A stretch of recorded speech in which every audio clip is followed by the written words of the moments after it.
yang dapat kesenangan orang lain, manusia kita jadi terusik. Diri kita merasa terusik, oh kudune aku kayak sing ngono kae. Itu kudune aku sing pacaran karo Luna Maya. Nah, misalnya seperti itu.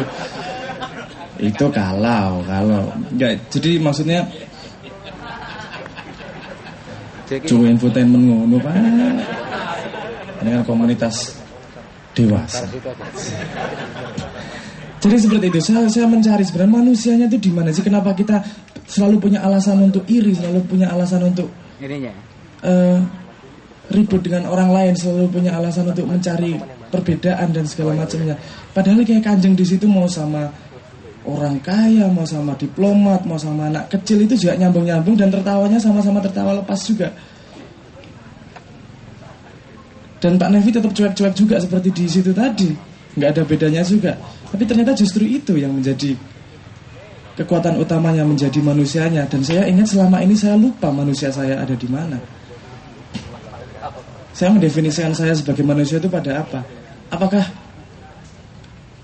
pengetahuan intelektual itu mendefinisikan saya sebagai manusia? Enggak juga sepertinya.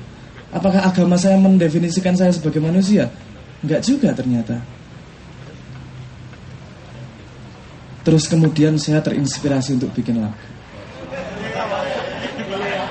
Tepuk tangan yang ini. Gampang nih punya inspirasi. Ya saya cuman semoga Cak Nun bangga dengan saya.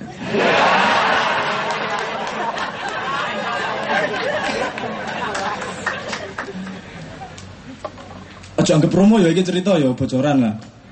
Ini Leta sedang mengerjakan album ketiga kebetulan. Terus momennya juga tepat, jadi saya bikin lagu. Lagunya judulnya Lubang di Hati. Oh, kita selalu percaya kalau cinta itu di hati, sehingga kita mendefinisikan cinta, mengagungkan cinta. Yo, Bo. Teori saya begini. Semua orang lahir dengan lubang di hatinya. Semua orang lahir di dunia dengan lubang di hatinya. Ada yang mencoba menutupi lubangnya dengan cinta. Ada yang mencoba menutupi lubangnya dengan kekuasaan. Ada yang mencoba menutupi lubangnya dengan kekayaan. Jadi isinya hidup itu pengennya cuma mengisi lubang itu. Tapi dengan Kanjeng saya belajar, sepertinya tidak perlu menutupi lubang itu. Sepertinya kalau kita paham, kita sama-sama punya lubang, dan kita sadari bahwa itu bukanlah kekurangan, ternyata lubang itu bukan masalah. Yang kita perlukan adalah kita sama-sama berteman dengan orang-orang yang sama-sama punya lubang. Lubang di hati itu tadi. Yus, cinta ya iya, kekayaan monggo, kekuasaan yus, ternyata tidak ada yang bisa satupun menutupi lubang itu. Ternyata kita cuma butuh teman yang sama-sama punya lubang di hati. Jadi apa yang paling aslinya lagi di toilet ngobrol gitu. Di TV itu tayang lagu apa nih? Lagunya Neo apa sih?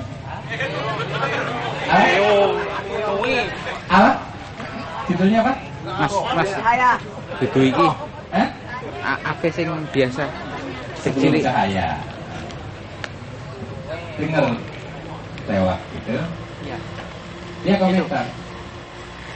Aduh, gua paling demen nih lagunya Leto nih. Kenapa? Sangat filosofi sekali. Udah gitu dia sendiri lagi yang ciptain. Nah, jadi ini bocoran. Mas Asid ya kan? Tizian itu tangan untuk Mas Asid ini ya. Ini bisa ideal itu. Oke. Saya ingin kadang-kadang kita merasakan bahwa ternyata kelembutan filosofi yang seperti ini jarang dimiliki oleh kita semuanya lah. Kita sering pragmatis aja lah. Saya sekolah hukum, Mas Yazid hukum gitu, pragmatis. Ada duitnya nggak? Ada kasus ada duitnya nggak? Kadang-kadang sudah nggak berpikir lagi tentang apa yang bisa kita berikan untuk menyenangkan orang lain. Kadang-kadang kita pun sudah tidak mau lagi menyingkirkan duri di pinggir jalan, karena sudah tidak ada lagi kepentingan buat kita. Sekarang kalau kita naik motor itu naik jalan-jalan lubang jalan, kita lihat ada yang jeblok tiba-tiba jatuh depan mata kita, itu pun kita juga nggak berhenti terus nolong, nggak ada kepentingannya lewat aja. Jadi ada sesuatu yang hilang, yang ternyata ketika kehilangan-kehilangan itu menghampiri masing-masing kita, saya akhirnya menyimpulkan yang terjadi adalah kegelapan. Wes gak erut dulu dewe. Contoh kalau tiba-tiba yang jatuh itu saudara kita, terus kita lewat karena ketutup helm dan lain sebagainya, atau yang gara-gara duri nggak kita singkirkan, yang kena adalah sedulur kita. Artinya itu bisa diri kita sendiri juga. Dan ini bisa menjadi, kalau ini menjadi sikap massal, sikap kolektif, akan menjadi kegelapan sosial. Dan kita lagi-lagi perlu damar Panolo. Tapi itu baru anaknya. Nah, kita tanyakan lagi langsung kepada bapaknya, kenapa namanya Sabrang Mawa Damar Panolo? Tepuk tangan. Yang kayaknya sih, bos. kayaknya sih kuning apa audio video, tapi jadi modeling ini. Sangat lama tidak berjumpa dan saya sangat kangen bersama Anda semua.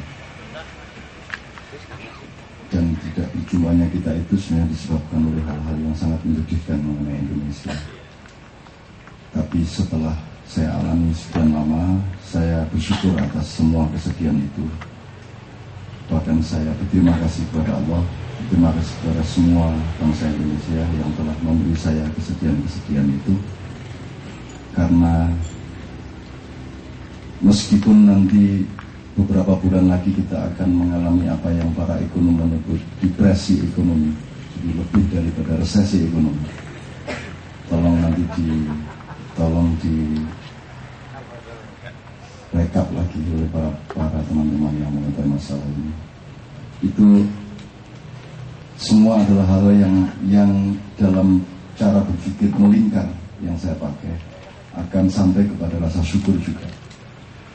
Jadi saya diuji untuk mencintai tanpa reserve. Saya mencintai seseorang dan mencintai sebuah masyarakat atau mencintai siapapun tanpa syarat. Bahkan hal-hal yang sampai kepada cinta yang tidak transisional, cinta yang absolut. Jadi saya mencintai Indonesia dengan terapan-terapan. Kalaupun Indonesia membunuh saya, maka saya akan pahami pembunuhan itu dengan cinta saya. Kalaupun saya difitnah, kalaupun saya dicerca, kalaupun saya ditindas, dianiaya, itu semua saya pahami dengan cinta saya. Dan hasilnya luar biasa. Jadi semakin seseorang mencerca saya, semakin cinta saya menggebu-gebu kepadanya. Ketika kami berangkat ke Belanda, saya sangat siap untuk berjumpa dengan Wilders. Dan ingin saya tunjukkan cinta saya kepada dia, betapa saya paham kenapa ada Wilders, kenapa dia bersikap seperti itu kepada Islam dan seterusnya. Saya akan tunjukkan kepada dia bahwa saya sangat memahami dia, sangat bersimpati kepada dia. Dan saya akan menemani dia di dalam proses hidupnya. Tapi dia tidak siap untuk ketemu karena dia hanya siap ketemu dengan orang yang marah saja. Kalau dia berjumpa dengan orang Islam yang marah dan membantah dia sangat siap. Tapi karena saya menghadapi dia justru tidak dengan kemarahan tetapi dengan pemahaman, maka dia menjadi sangat kecil di dalam lubang hati saya.